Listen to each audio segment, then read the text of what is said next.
The following podcast is brought to you by the Johners Podcasting Network, found exclusively at WrestlingWithJohners.com.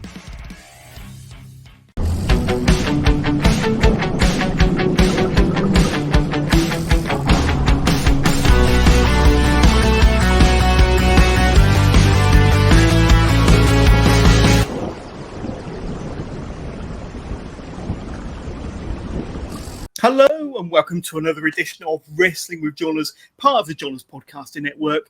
And remarkably, this is episode 244. And what a fantastic guest I've got with me for a weekday evening. None other than Foxy himself, Mr. Fox, the Fox, Kian Kelly. How are you doing, sir?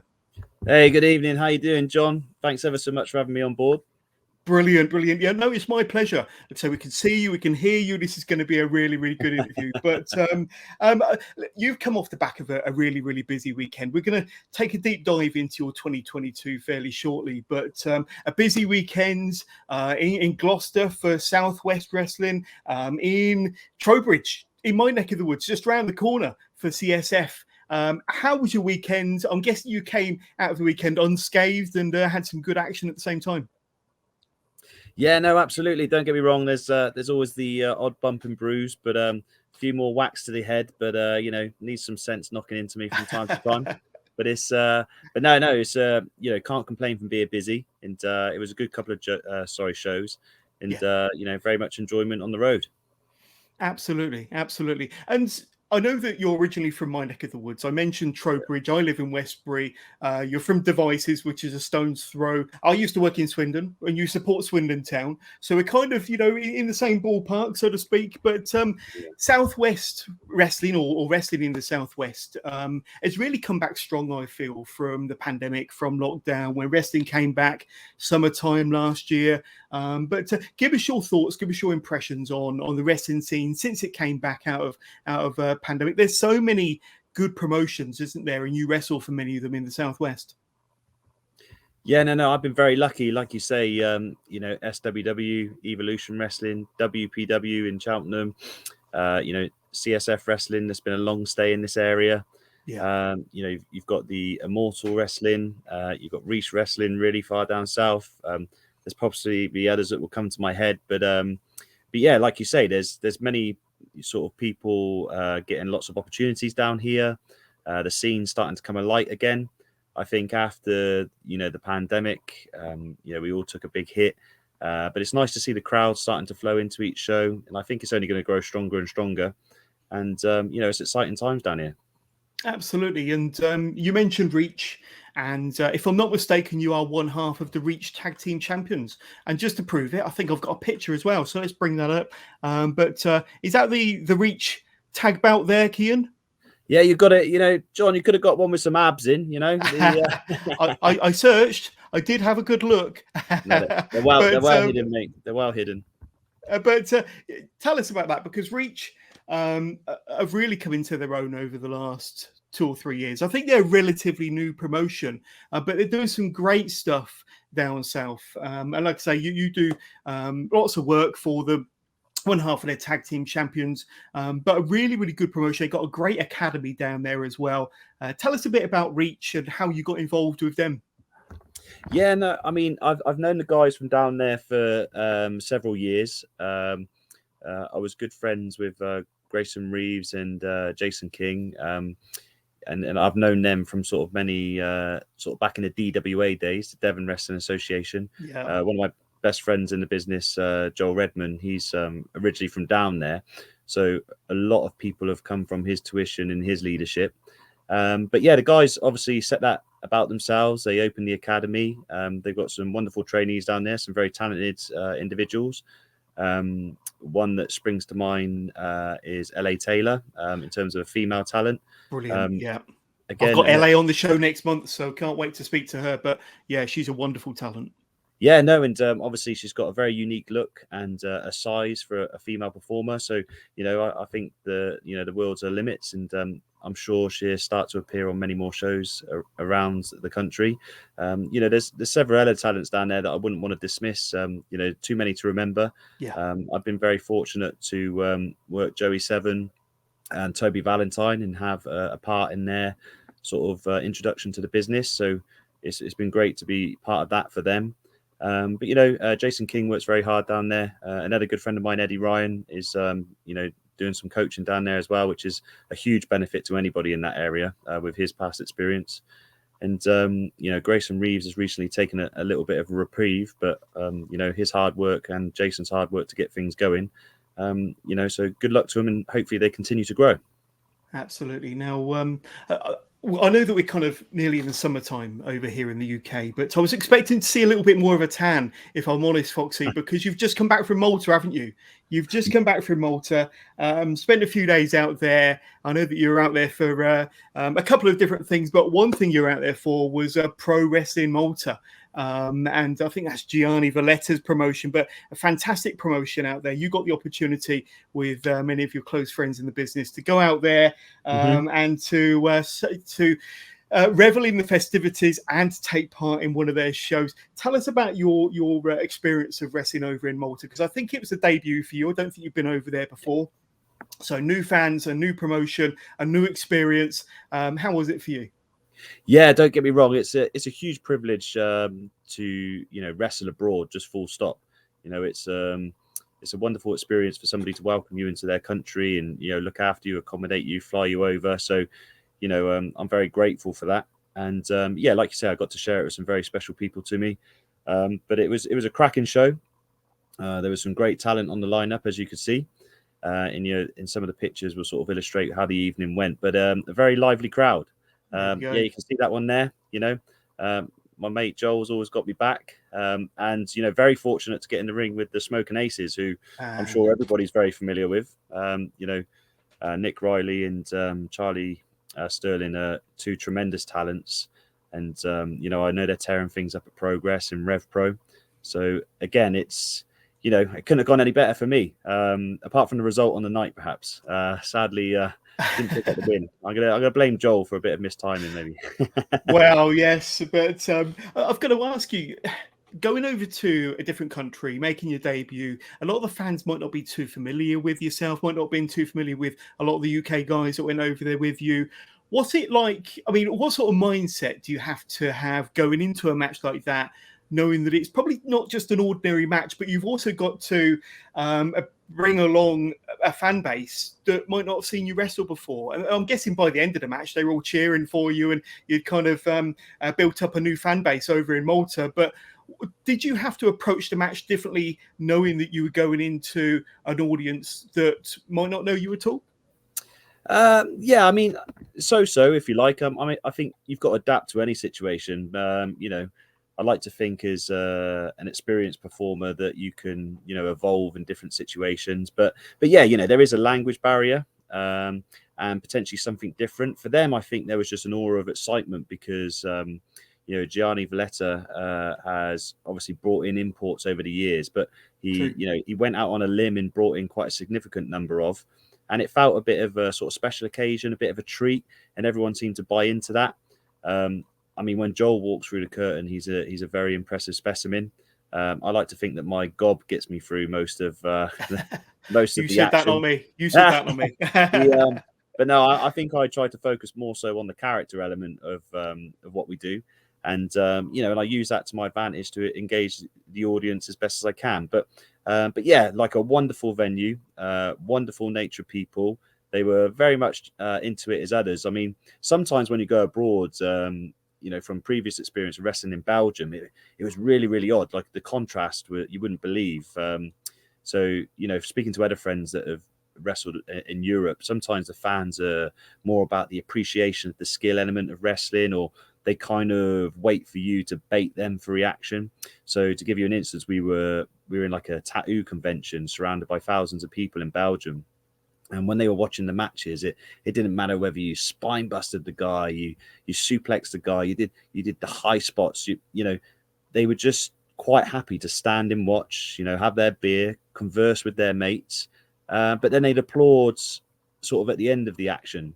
So they were more of an appreciation audience. Whereas Malta, they just seemed very happy-go-lucky. They were sort of chanting along, as you get a lot with the British crowd. So I guess people are sort of conditioned to different types of shows that they may see. which is an interesting experience yourself, you know, because sometimes when you're in there and you're not always getting what you think you might get, it's a bit like, oh, you know, did they like that? Didn't they like that? Yeah. So yeah, no, you know, in that, you know, you're always learning in this trade. So you know, it only makes you better as you you know, get exposed to those environments.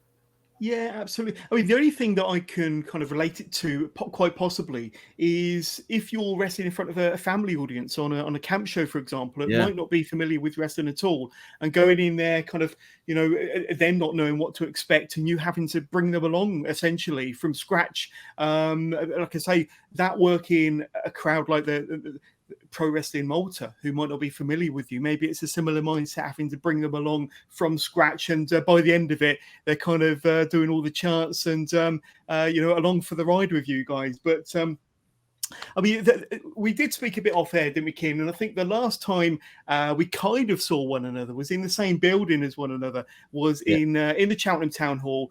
Would have been for this match here, where you would have been teaming with your good friend Jim Diehard against Franco Varga and Hernandez. Hernandez unfortunately had travel issues, yeah. couldn't come over to the UK, and to my surprise, and I think to a lot of people's surprise, you turned up, but you were on crutches, weren't you? So I never actually got to see you perform.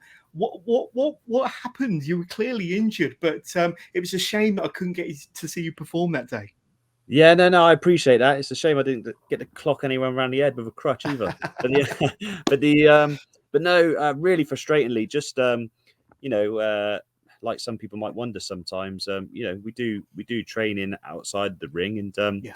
just a very freak accident actually. I cut my leg on a ring just in some individual private practice, and I got really nasty infection inside the muscle, and you know, my whole sort of leg turned green and nasty, and yeah, sadly a trip to the hospital wasn't the best news I got, and you know, I just had to keep a lot of weight bearing off, and I couldn't really do a lot. My nurse for the week was my good friend T-Bone, so I'll let you Okay. picture that. That's one hell of a nurse. Not much sympathy, mind. But you know, he was a real trooper for me. So yeah, I was very disappointed to miss out. But you know, the show was fantastic, and the guys and girls that were on it, you know, did it real justice. And you know, I think a highlight for everybody was Tajiri that evening. You know, what an incredible, experienced veteran. I mean, I was in real awe just watching him myself, just the way, you know, he conducted himself, his composure, his aura. I'm sure you might possibly have a similar opinion, but it was also great to see a lot of my friends in the business get an opportunity, you know, on what, you know, does appear as quite a super card with the imported talent as well. So, you know, all in all, a good evening, and you know, thankfully we got to meet one another. So you know, I'll take the positives and try not to dwell so much on the negatives. but I mean, my takeaway match for that night, my favourite match has to be Joel versus Yeston in that 15-minute time limit draw. But it was a masterclass of British pro wrestling, and some might say a slightly contrasting styles, but they mixed it up really, really well, and they put on a hell of a show.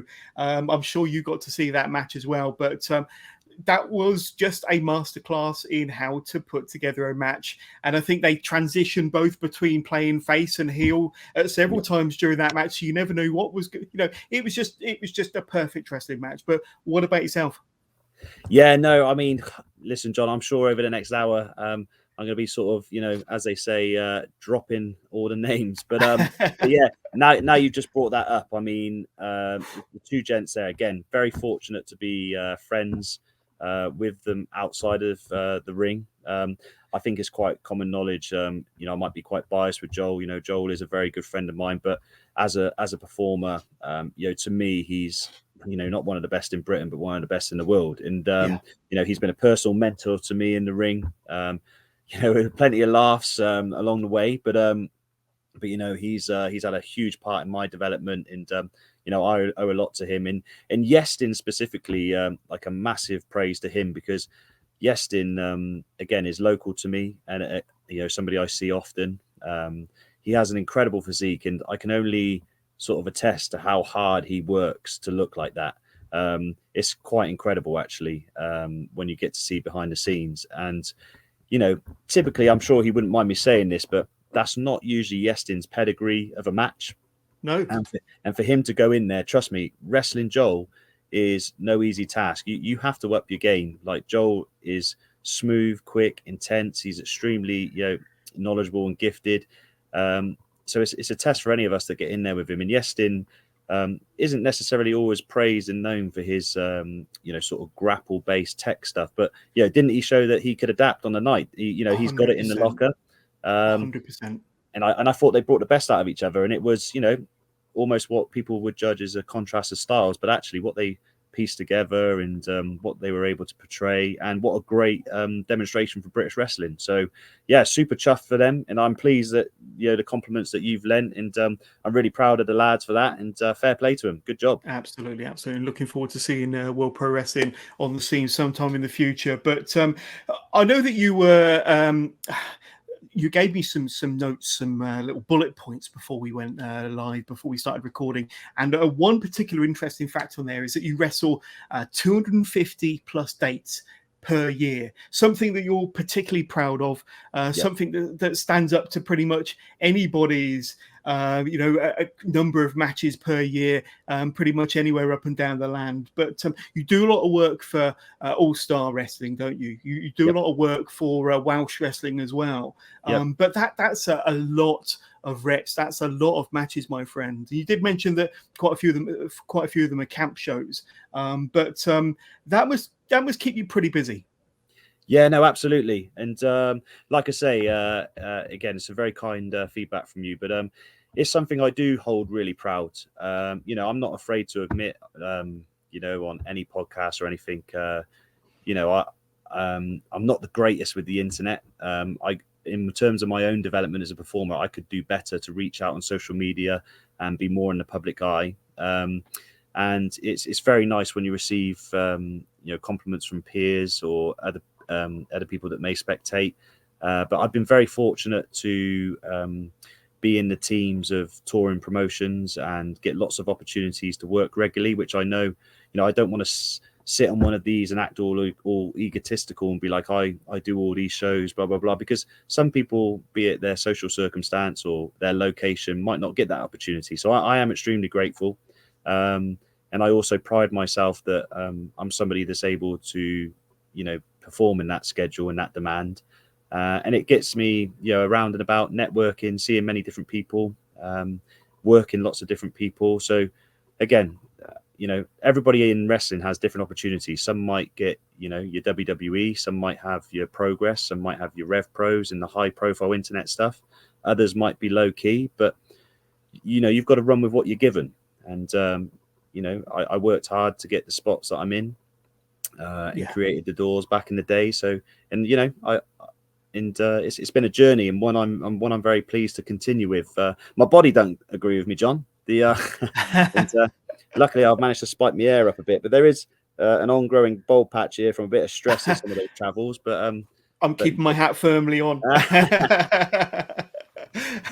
I've got my own hair issues, but like I say, it does keep you busy, and like I say, you do put the reps in and the hard work. But it's also a good camaraderie as well, isn't it? Because, like I say, especially with the guys you do the AllStar Circuit with, Adino, Joel, for example, Charlie Sterling and Nick Riley and so many others. That kind of repetition and that camaraderie, you have kind of created a really, really close bond between, you've got a close circle of friends and that support mechanism that you've built up over the years, haven't you? Yeah, no, absolutely. And, it's easy to, start getting invested in other people's success, John, and seeing what's going on, because there's so much different breadth of wrestling now. Like, we've even got people categorizing things like indie style, family style, strong style, or internet promotions, family-based promotions. There's such a diversity, which is good for any performer to thrive in. It's a market where you've got lots of options, lots of opportunities. But like you say, ultimately, most of the performers, the more you get around the UK, the more you work different shows together, whether you actually wrestle each other or not. You all have a common interest. You all share the same passion. So you get to meet lots of people and spend a lot of time with people. I'm not sure whether they attest to liking it, but, for instance, Joel's probably spent much more time than he's liked in a car with me. but so whether you like it or not, and obviously sometimes the promoter for the most financial implications of shows will probably make you travel with people, etc., and car shares. But yeah, it's like a brotherhood. It's like a big family. You know, you share your ups and downs with each other. You know, and like I say, at the moment, wrestling isn't necessarily making the heaps of money, but it's bringing loads of memories, and you know, it's just one big journey that it's a hell of a ride. Absolutely. We're going to talk more about AllStar Wrestling and camp shows a bit later on. But tell us a bit about your wrestling fandom then. When did kind of pro wrestling first come into your life as a fan then, Kian? To be honest, a very young age, you know, probably really cliche. But you know, those larger than life characters, you know, back in the Hulk Hogan's, you know, the sort of late 80s, early 90s. You know, I was just a kid that got absolutely swallowed by it all. You know, just mesmerized, larger than life, the colors, the characters, which is why I think to this day, you know, the whole Foxy thing, you know, I really enjoy the character side base of wrestling, the psychology. My time with Jake the Snake as well was a huge sort of drill for that. But yeah, it's just one of those things like that Peter Pan, you know, I've never been able to grow up. Yeah, and stay that way. Stay that way. That's absolutely exactly what I intend to do as well for my love of wrestling. But you mentioned, you know, the Jake the Snakes and the Hulk Hogan's and those sort of inspirations, the larger than life characters that kind of really jumped out of your TV screen. It was exactly the same for me as well. But what was that kind of inspiration or that moment when you decided that you wanted to become a pro wrestler, don the tights, start your training? Can you think back to that moment, and what was it that lit the spark and inspired you? Yeah, no, I think, well, I suppose in some ways you can kind of relate, John. Like you said, my hometown's from not too far away from you in Devizes, and of all places, and it just happened at a real weird time of life. Like, you know, I was quite a young athletic lad, believe it or not, once upon a time back in the day, and I like to remind some of my close friends that you know I could actually run and things.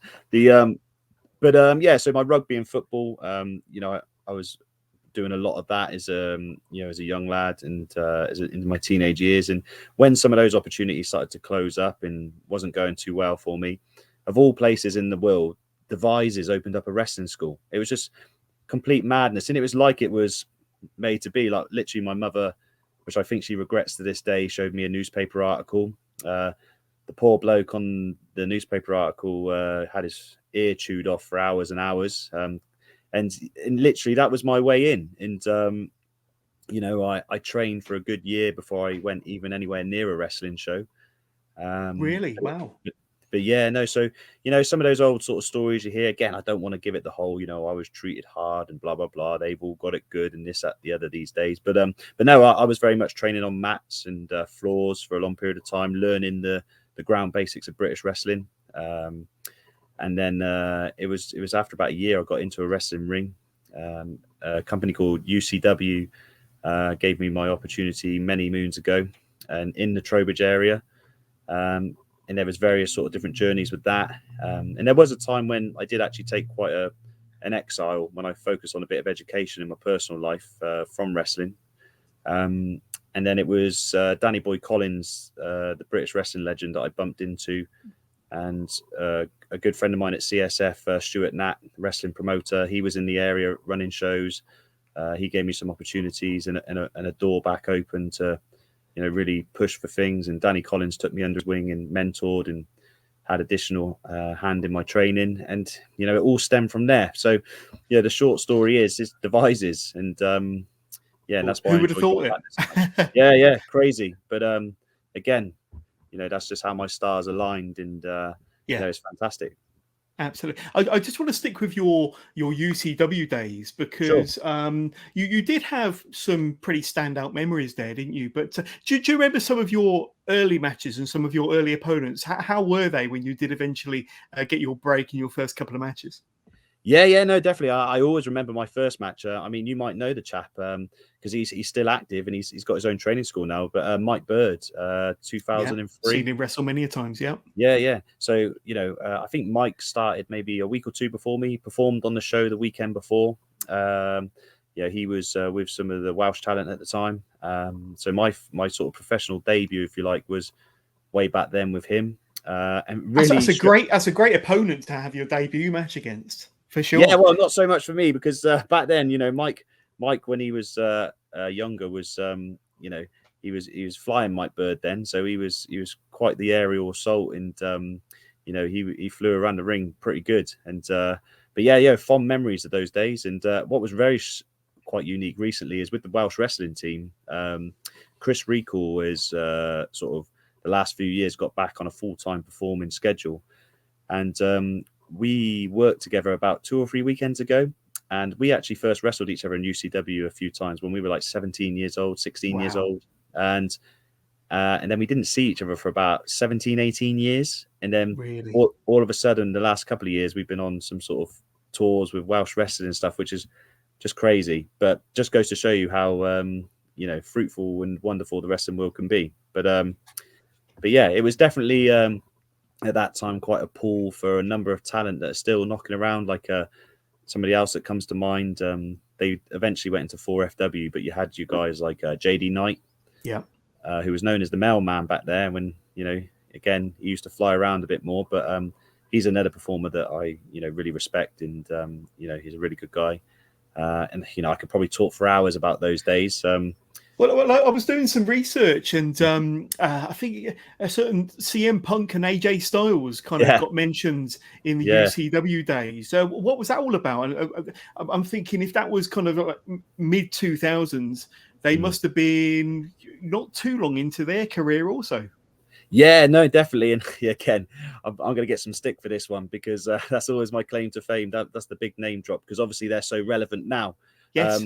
But yeah, like don't get me wrong, I wasn't in a match with them, but I was on so the promoter at the time, the Gangster, he invested a lot of money with various sponsors, and he ran a couple of big shows in Wales, and like you say, those guys were at the beginning of their career, so they were sort of having a lot of to do with sort of Ring of Honor and coming over doing the FWA stuff, and so CM Punk and AJ Styles and Raven were on that show, and at that time, just my place, right time.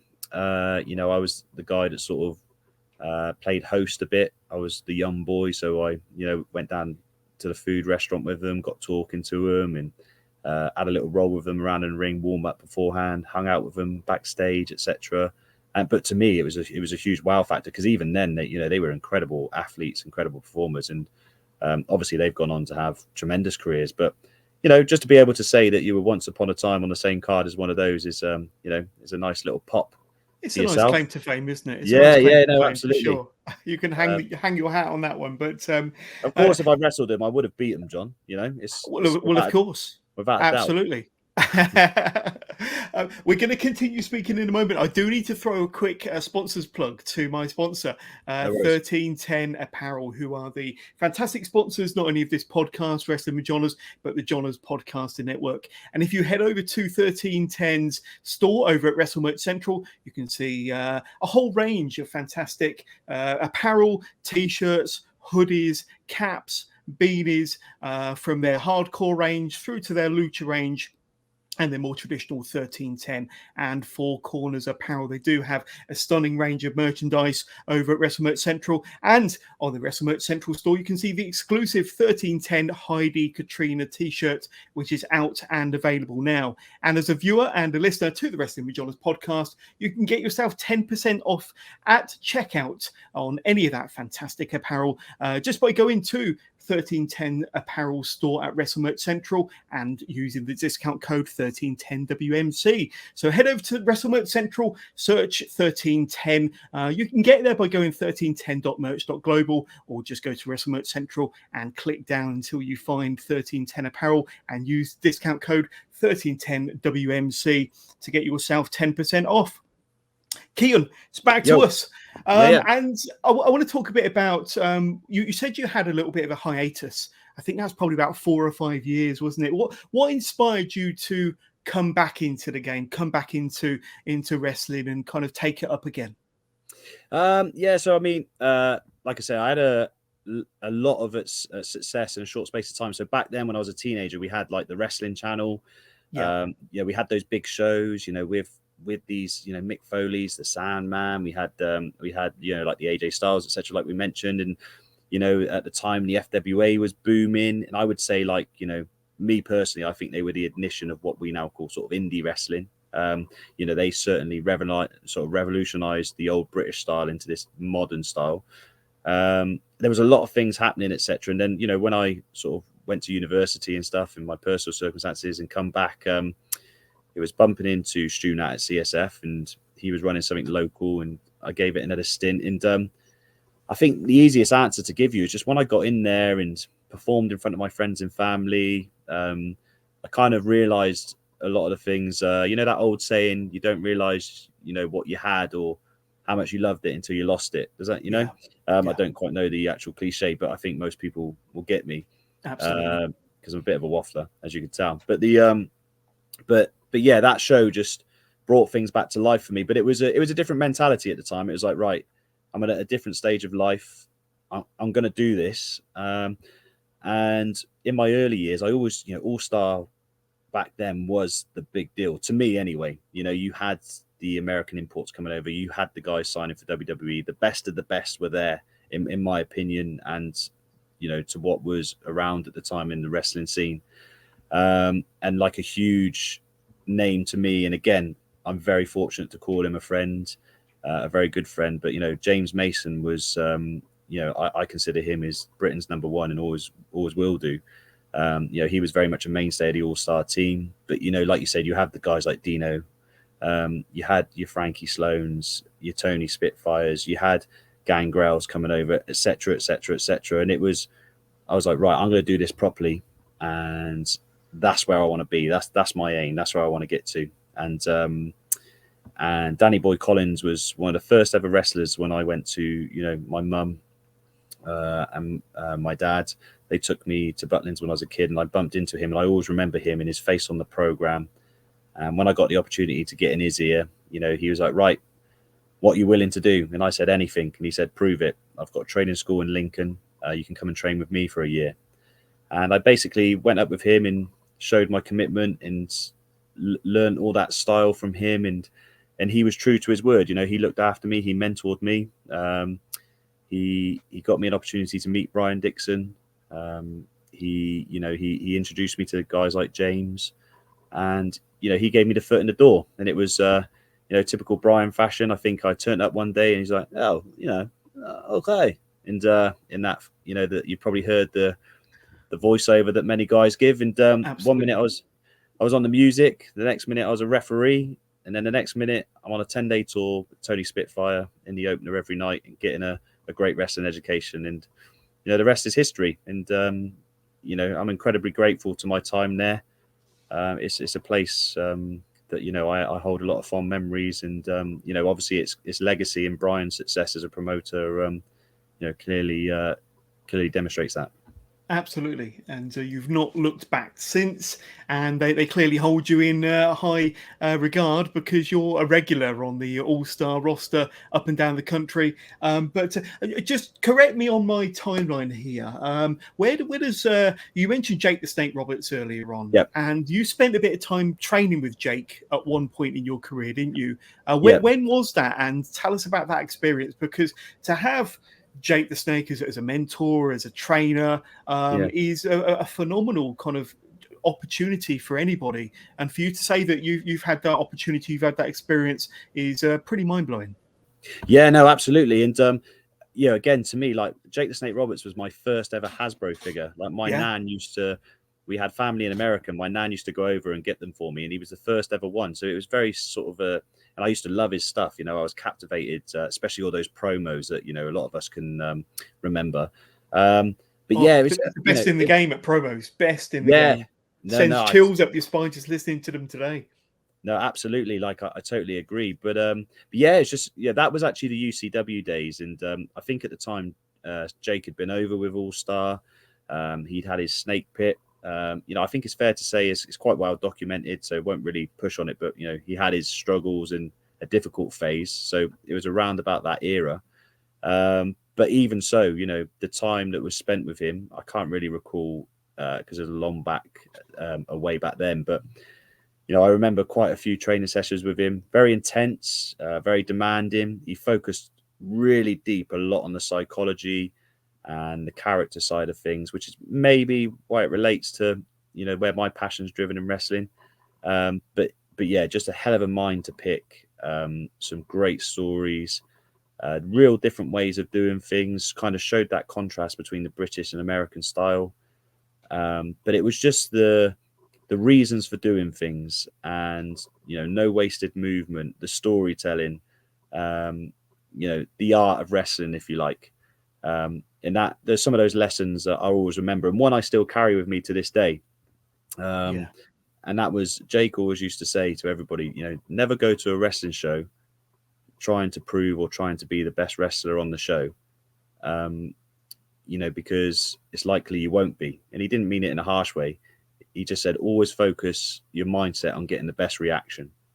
And then, like you sort of already mentioned with the camps and stuff, a lot of that is reaction based wrestling. Brian's, and Alan Ravenhill, again, a very person I admire, and a successful promoter of Welsh wrestling. His basis and his style with the crowd reaction has always lent itself to me quite naturally, because that's my sort of motto. And even more so now, because again, without burying myself, if you like, but as you can see, the difference in contrast of bodies these days, there's a very high amount of talented athletes in this game now. Speed, crazy aerial moves, higher intensity, faster intensity of some execution. Not really what I'm built for, John, if I'm honest.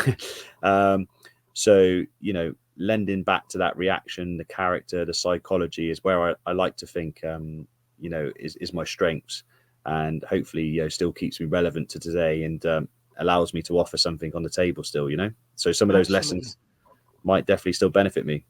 Yeah, absolutely. And it sounds to me like every situation, every experience that you've encountered in your professional career, you've kind of soaked in the information, you've soaked in the knowledge, and kind of used it in your career to your benefit. But another name I want to throw at you is Jim the Anvil Neidhart. So I understand that you spent a bit of time with Neidhart when he was over here in the UK, or I'm assuming he was over here in the UK. But tell us about that experience, how that came about, and what sort of interactions you had with Jim.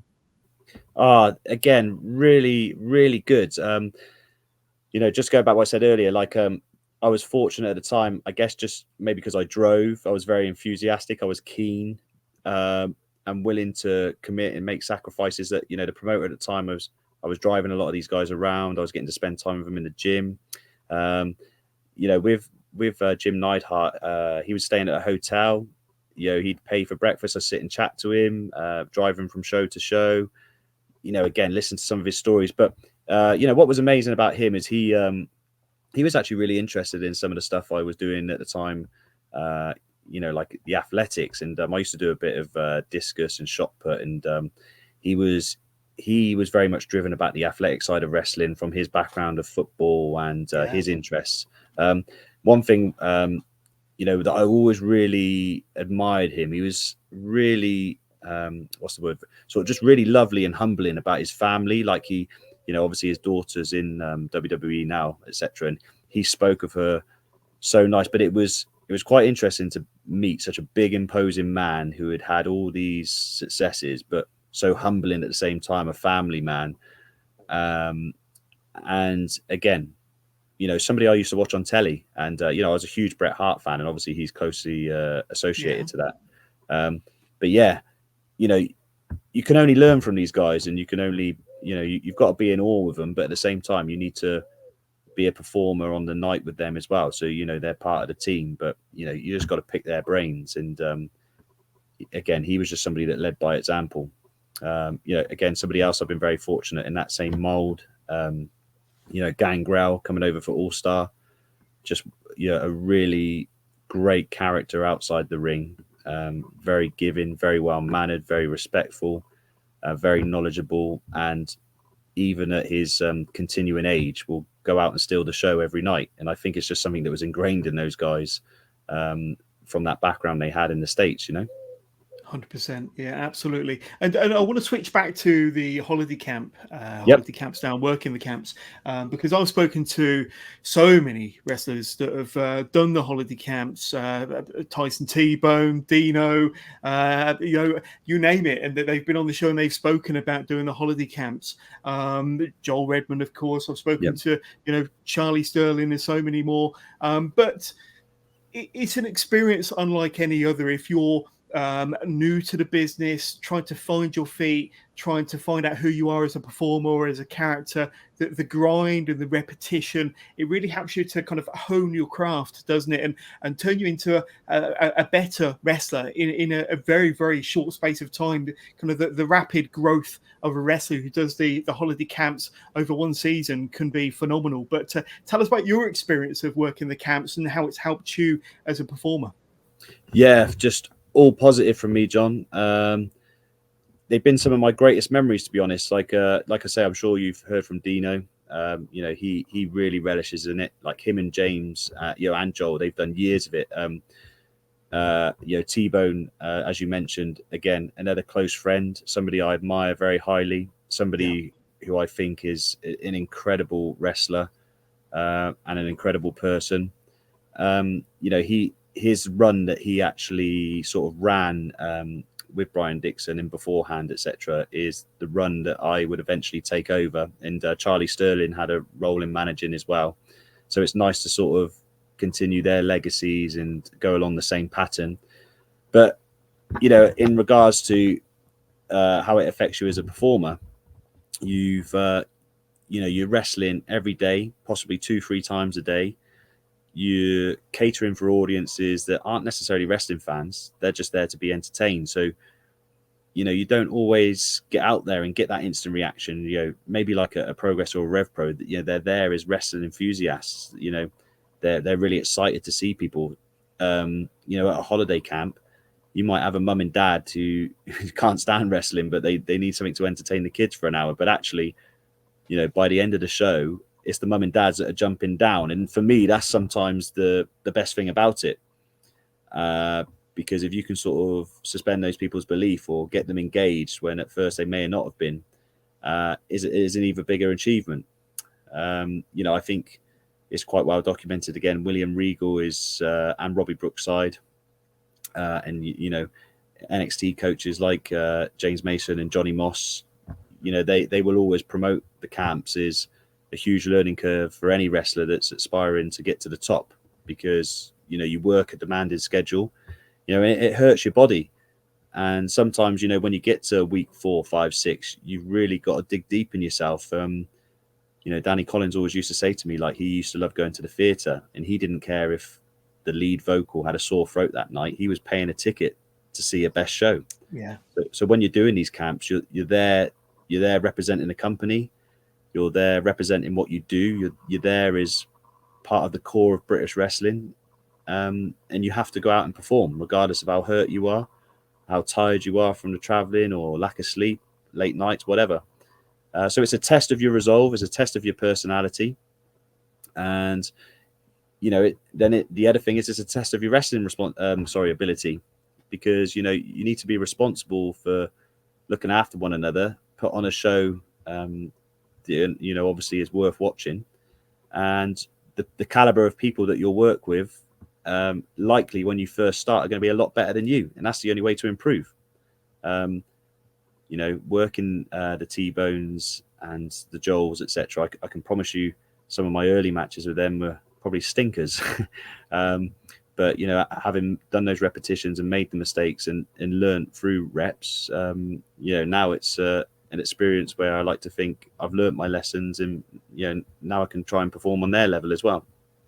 Absolutely. And I'm sure you'll echo my sentiments, but for any kind of aspiring wrestler that wants to improve and wants to get noticed and wants to build on their craft, you definitely recommend doing the holiday camp scene, wrestling on the camp circuit.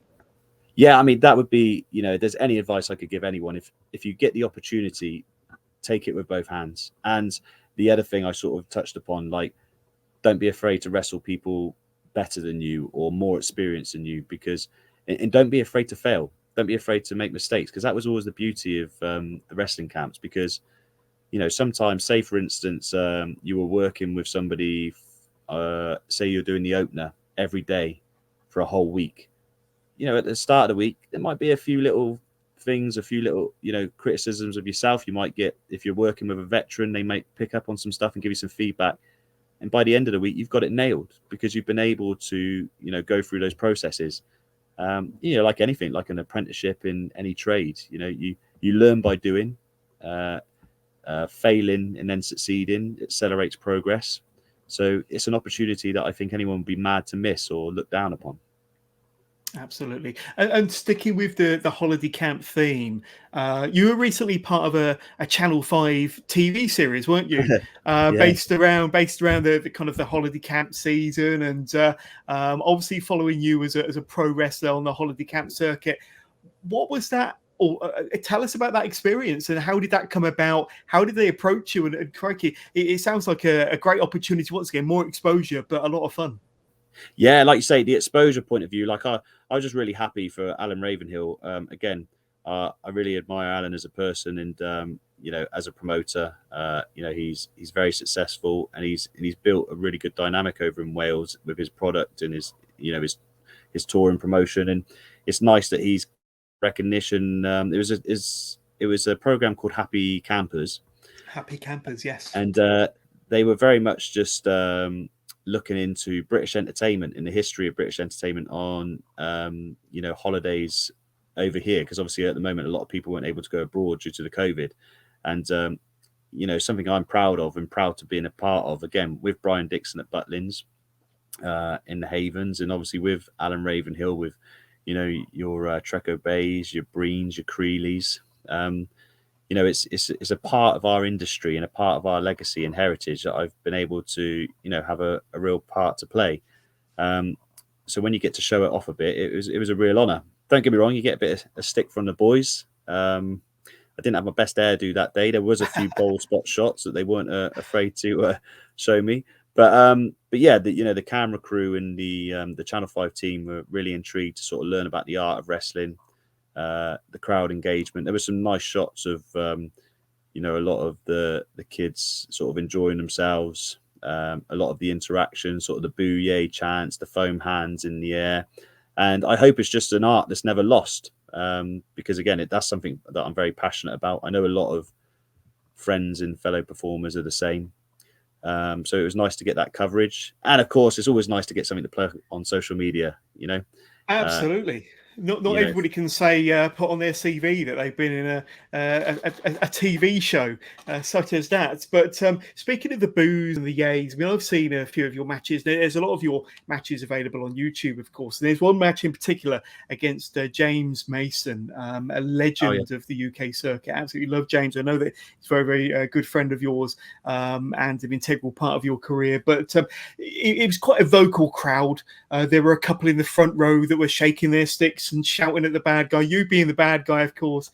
But that must be gold for you when you've got kind of audience members in the palm of your hands. And like I say, I suppose being a heel or being any sort of character, when you get a response like that, you're doing your job right.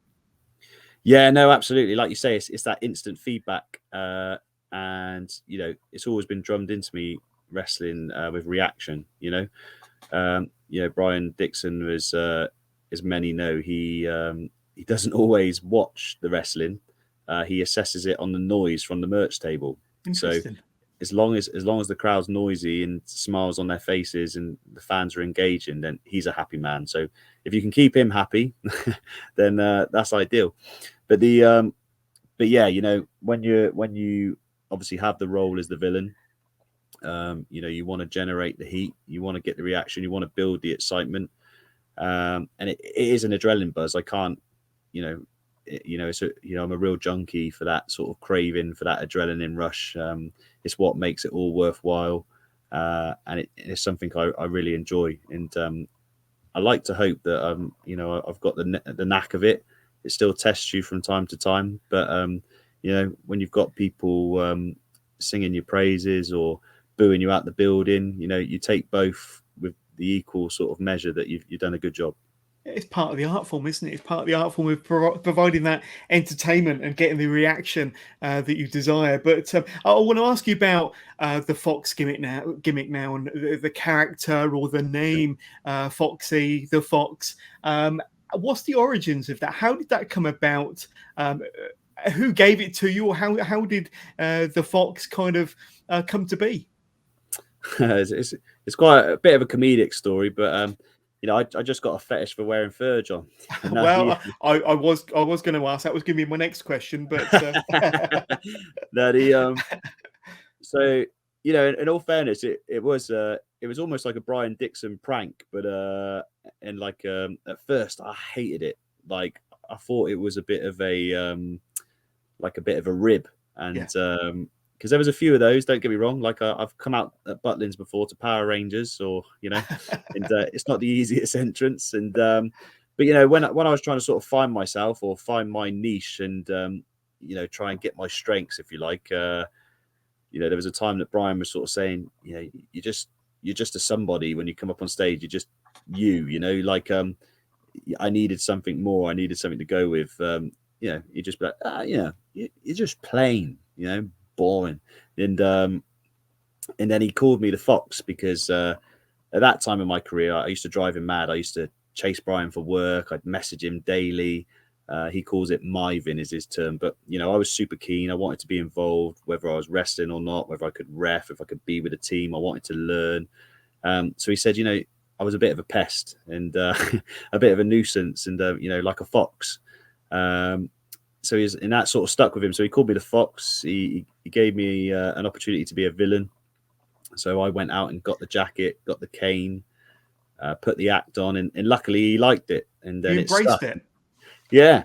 And then he was saying something. At first I thought it was a rib, and I did have a bit of a strop. And he pulled me to one side, and he was saying, back in the day, Robbie Brookside was sort of had an amazing reputation for his ability to be a live performer and get reaction from crowds, but Brian called him the Wildcat to give him like an extra edge, because Brian obviously likes the gimmicks and the characters, etc.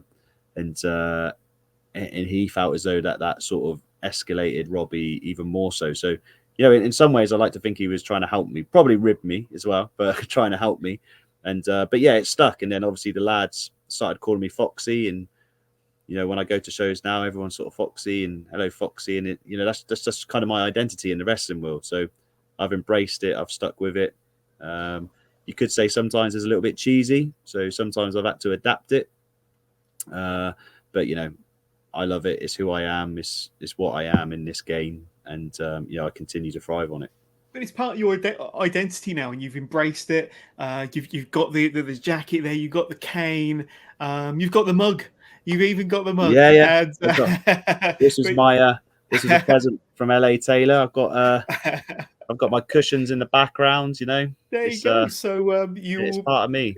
It is part of you. But that's really, really cool. And you were telling me off air that you had a bit of a WWE experience not too long ago, maybe a year or so ago, and that you were an extra, or maybe had a trial for WWE UK, NXTUK. Tell us about that experience. I'll say, what was it like, and how what were you kind of doing while you were there? Did you have a match, or was it a tryout? Give us your experience. Quite simply, John, like straight away, it was just honestly the best time of my life. It was really? The most for me. It was a dream come true, and I just I think about it fondly now. I've got nice memories, and I loved every minute of it. Basically, it was just sort of right place, right time. They were looking for a certain sort of extra that met some criteria. During the COVID pandemic, obviously, a lot of us were sat twiddling our thumbs. So when it came along, I was overjoyed, and I want to thank both my friend James, but also most importantly, like Johnny Moss. He's a guy that I've got a huge amount of respect for. And I admire him quite a lot. And he was very given to give me the opportunity. He trusted me with that opportunity, and I'm forever grateful. But yeah, so basically, like on camera, I got to be in the in the BT arena. Sorry, it's hard to swallow there. In the BT arena. So I had some roles as a security guard and as a medic and some backstage stuff. So that allowed me to see how they do things there. Again, seeing some of those people in their jobs.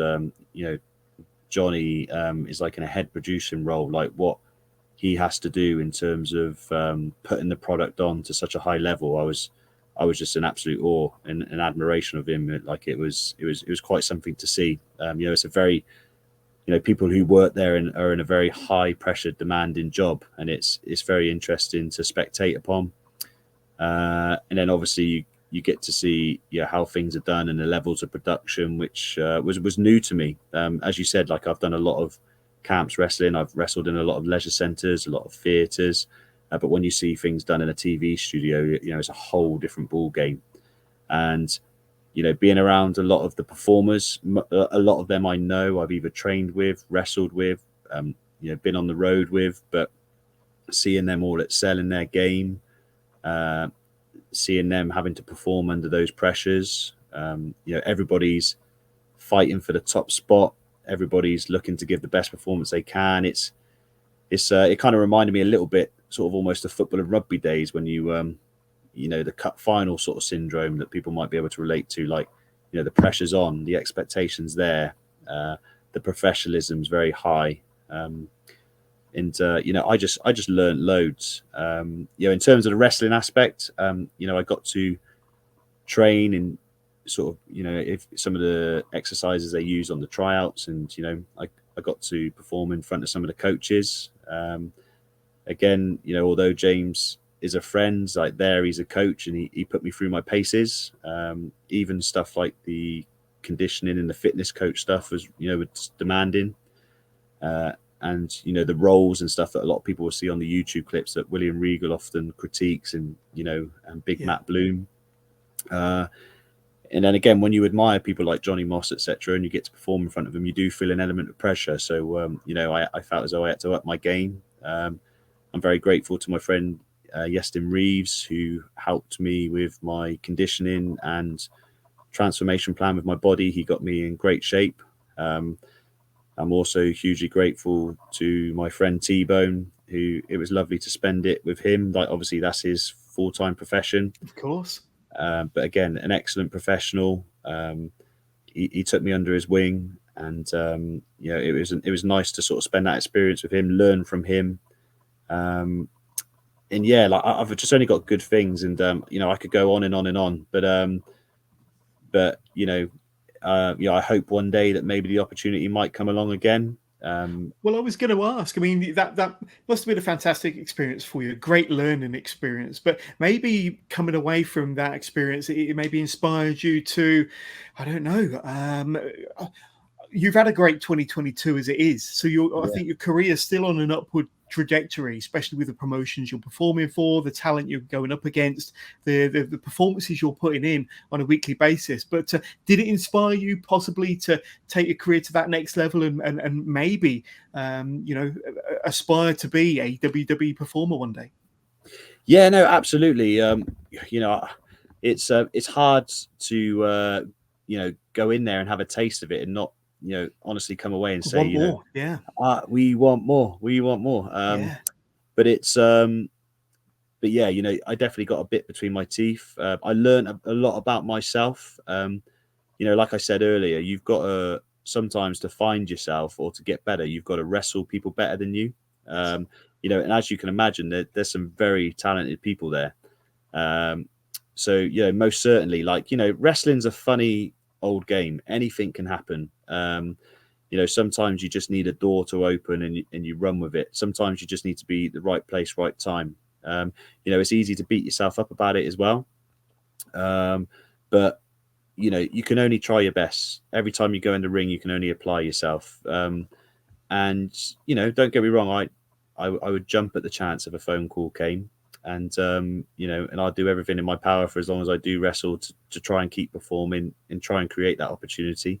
But I'm very grateful for the insight that I did get. I'm grateful to Johnny Moss for his feedback. I'm grateful, like I said, to my mate T-Bone and my friend James for everything they did for me as well, and create a wonderful memory. So fingers crossed for the future. But at the moment, I'm just trying to focus on staying fit and healthy, keep performing regularly, and most of all, enjoying it. Because, like a lot of friends say, and again, Dean Allmark's a huge, sort of morale booster behind this. He's very much on sort of positive mentality.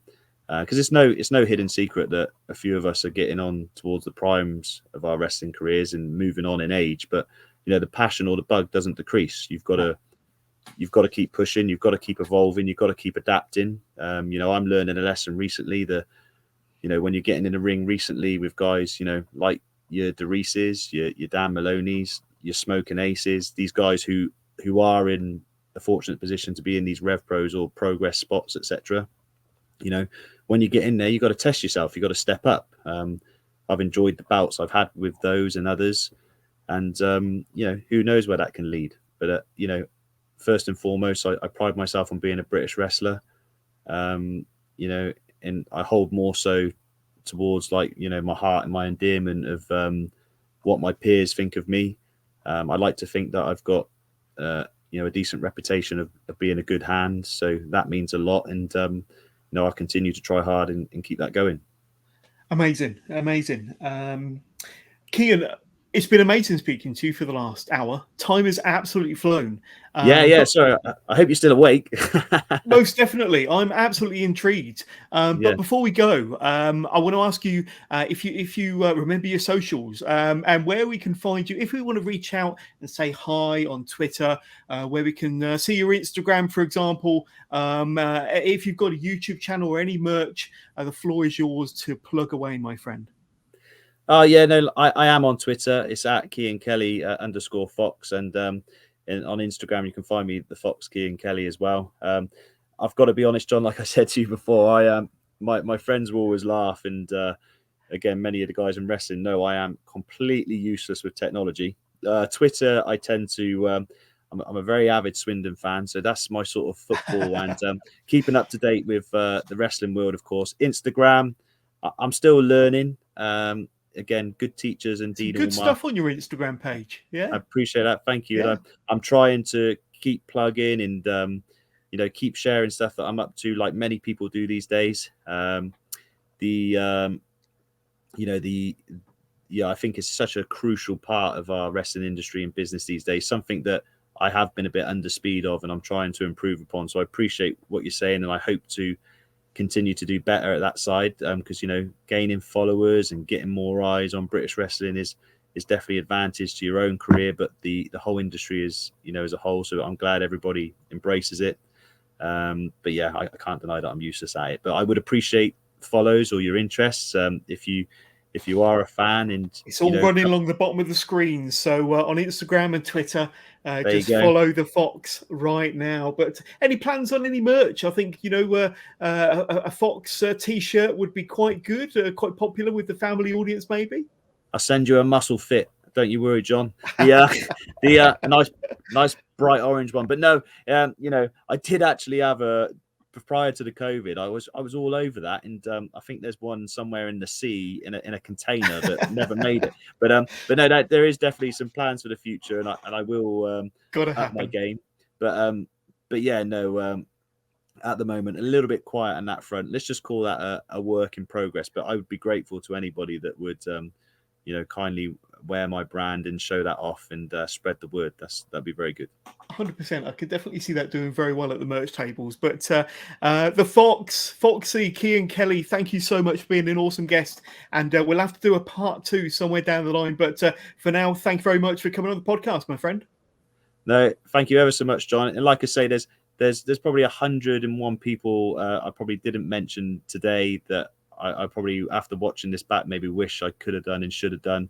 But I just want to quickly say that I'm very grateful to anybody that's obviously been a fan and watched, and also any friends in the business that have had an impact on me, and had a part in mentoring me. It's a really great industry to be involved with, and thank you to guys like yourself that giving your time and bringing eyes to what we do, taking an interest in what we do. You're just as important as us as the active performers in the ring, and I hope it's not the last time I speak to you. And just another cheeky plug, there's always more promotions that the Fox is willing to be at. If some of the big boys want to touch base and give me a call, then I'm good to go. Absolutely. But the Fox will catch up with you soon, and thanks for being a great guest. Cheers, John. Thanks ever so much. Cheers.